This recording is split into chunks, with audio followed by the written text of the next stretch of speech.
¿Qué pasa, Puerto Rico? Feliz martes.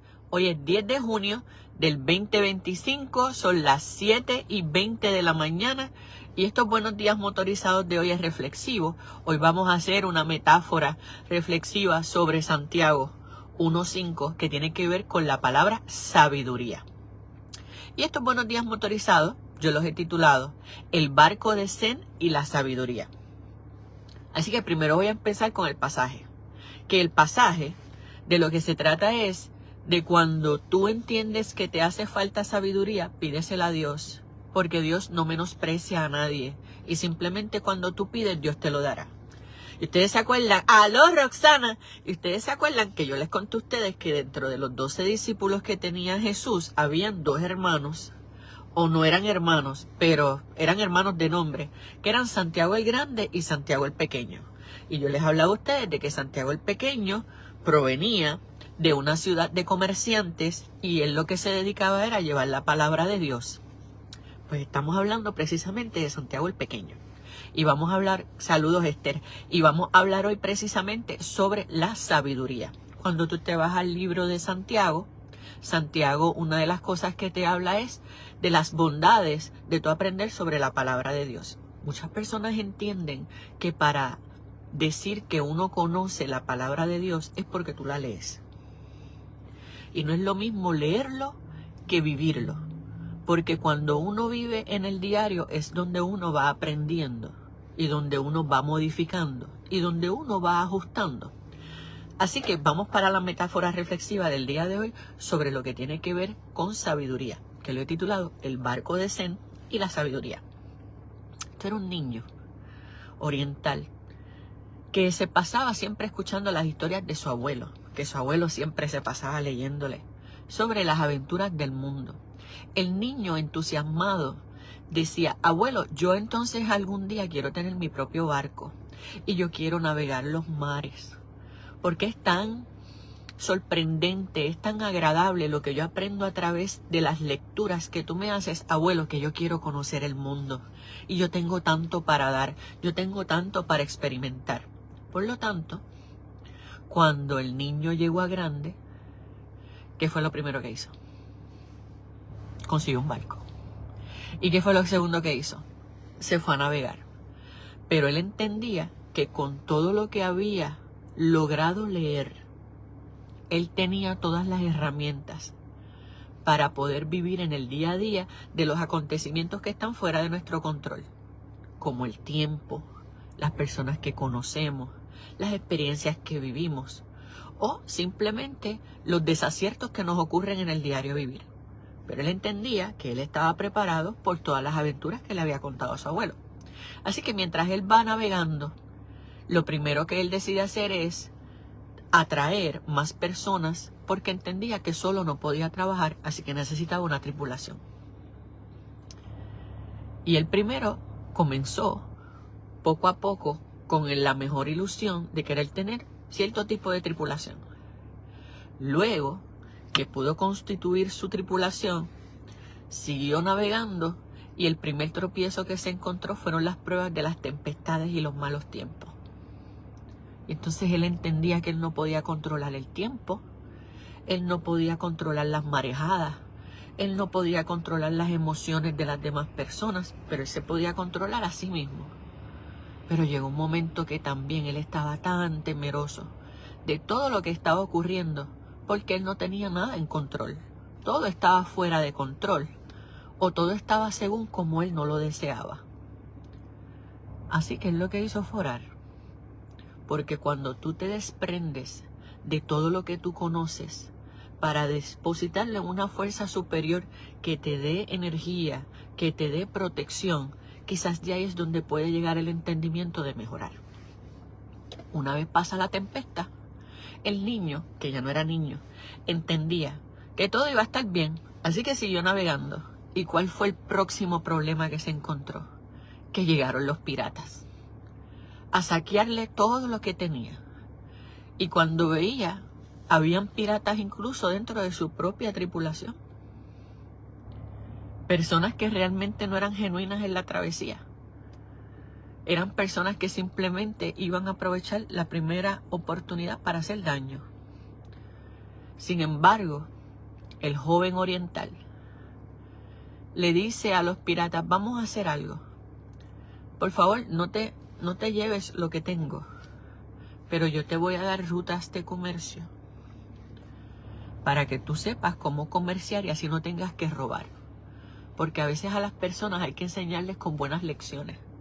No le tenemos que devolver con la mala paga que nos dan, pero tú le puedes devolver a la gente con buena voluntad para que ellos sean mejores personas y puedan, de hoy en adelante, enderezar sus caminos.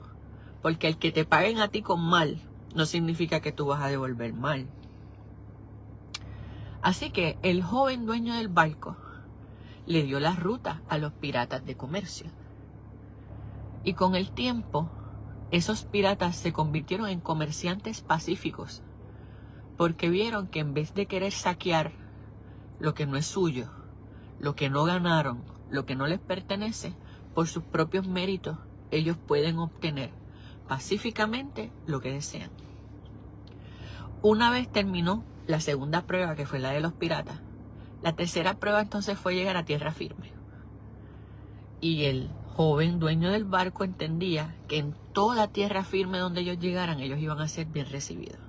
Que en toda tierra firme donde ellos llegaran no iba a haber ningún problema. Y la realidad es que a veces llegando a tierra firme y uno tener que socializar con personas que no te conocen, con personas que quizás tu aspecto no les agrada, con personas que quizás tu actitud no les agrada, es difícil que se abran las puertas de la comunicación. Por eso él contaba que en ocasiones era difícil poder socializar con personas en tierra firme, pero que hubo otras travesías donde llegaba a tierra firme y en efecto hubo hospitalidad, hubo apertura, hubo integración y por lo tanto hubo sanas relaciones humanas que pudieron perdurar. ¿Por qué yo te estoy hablando hoy del barco de Zen y la sabiduría? Porque el barco de Zen es nuestra vida. Es la vida tuya también. Todos los días nosotros estamos navegando. En ocasiones en aguas que conocemos, en ocasiones en aguas que nosotros no conocemos. Cuando decidimos emprender en la vida, y este es el mejor ejemplo que yo te podría dar, y te lo voy a dar por el nuevo trabajo que yo tengo. Tú a mí me pones en una sala judicial y yo soy un pez en el agua. Un pez en el agua. Yo me conozco todos los procedimientos que ocurren dentro de un tribunal. Todos los procedimientos. Y los puedo anticipar. Pero sin embargo, cuando yo salí de los tribunales para hacer este nuevo oficio, hay muchas cosas que para nada se comparan con trabajar para un tribunal.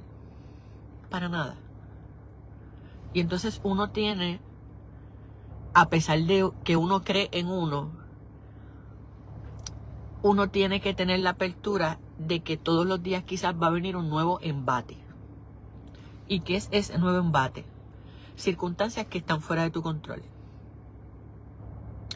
O situaciones que tú desconoces cómo es que se lleva la totalidad del procedimiento, pero lo tienes que aprender en la marcha. O quizás hoy fue un día de traspié, pero mañana va a ser uno mejor. Quizás hoy no fue el mejor día con alguien en particular, con un compañero de trabajo en la política, pero a lo mejor mañana será mejor. Y eso quizás es la mejor forma en la que yo te puedo explicar la importancia de lo que es uno pedir sabiduría. Porque sabiduría no es saber. Tú puedes leer muchos libros, tú puedes leer la Biblia, tú puedes recitar versos, tú puedes recitar versículos, pero si tú no los vives, si tú no te lo vives, si tú no lo internalizas y si tú no haces un acto de desprendimiento interno en ti, de decir, yo no soy lo más grande, Señor, lo más grande eres tú. Pero en los momentos de tribulación, dame iluminación. En los momentos en los que estoy ciego, dame iluminación, guíame. En los momentos en los que estoy en incertidumbre, dame tranquilidad. Y eso es lo que yo quiero para ti hoy. Porque eso precisamente es lo que me estoy aplicando yo hoy. Miren, ayer que yo llegué tarde al hemiciclo. Por eso es que usted no vio que yo di mis 5 minutos de turno, que yo quería hablar unas cosas que yo había mandado a radical. Ayer yo tenía a Bombón hospitalizado. Yo tenía a Bombón malito desde el viernes por la noche, sábado, domingo, y cuando yo vi que todo lo que yo estaba haciendo durante el fin de semana no lograba sanar a Bombón, que ustedes saben que Bombón es mi hijo. Yo estaba desesperada, yo no dormí viernes, yo no dormí sábado, yo no dormí domingo. Pero Lili, que es la pareja de Bombón, cada vez que yo voy para el médico, yo me los llevo a los dos. No importa si uno de los dos es el que se va a atender nada más, pero el otro se da apoyo emocional. Así que yo andaba con Lili en el hombro, con Bombón en el otro hombro, y malito, y entonces estaba changuito, y yo con la desesperación también de llegar a la sesión, pero yo necesitaba que el médico viera a Bombón.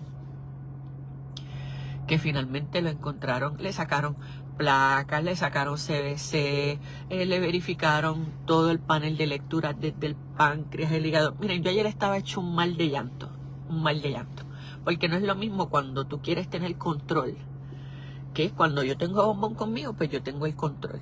Pero el tener que entregar a Bombón ayer, eso para mí, ayer yo lloré, que usted no tiene idea. Y lo único que decía, Señor, no me lo quite. Señor, sánalo. Señor, que no es una pancreatitis.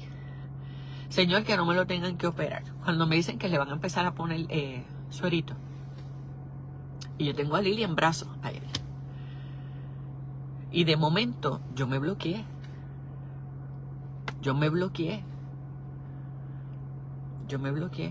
Y yo le quiero dar las gracias a mi hermana. Porque si mi hermana ayer por alguna razón no pudo estar en la calle trabajando, mi hermana fue quien se pudo quedar con Lili para yo poder ir al Capitolio, porque yo estaba ayer hecho un mal de llanto. O sea, para mí ayer fue un día bien duro.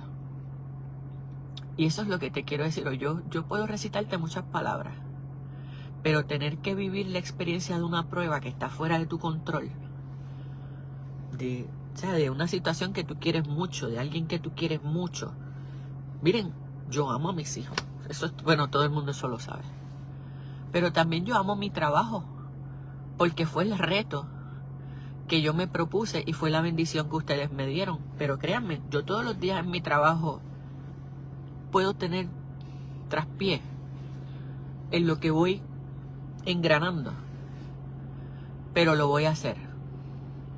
Lo voy a hacer con felicidad. Por eso es que te hablo de sabiduría.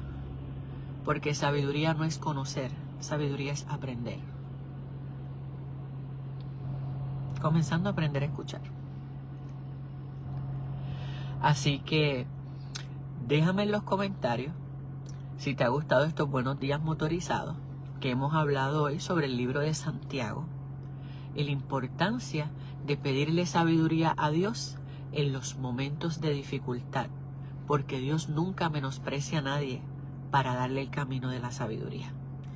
Déjame saber de qué pueblo, ciudad o estado me estás viendo, me estás escribiendo, si te ha gustado este contenido. Cambio y fuera, que ahora voy a hacer varias gestiones de trabajo. Los quiero muchísimo. Agua de coco. Vayan a mis redes, vean todos los turnos de alocución que tuve ayer para hablar sobre diferentes medidas legislativas que yo quiero más o menos que ustedes sepan qué fue lo que se discutió ayer, particularmente las medidas que yo entendía que era importante que yo, ¿verdad?, pidiera un turno para hablar sobre ellas. Y seguimos para adelante aprendiendo, trabajando duro y con amor. Y siempre digo, gracias por haberme dado el voto y haberme dado el privilegio de llegar al Capitolio. Aunque todos los días para mí sea un caminar donde tenga que pedir sabiduría para aprender. Hasta la próxima. Cuídense.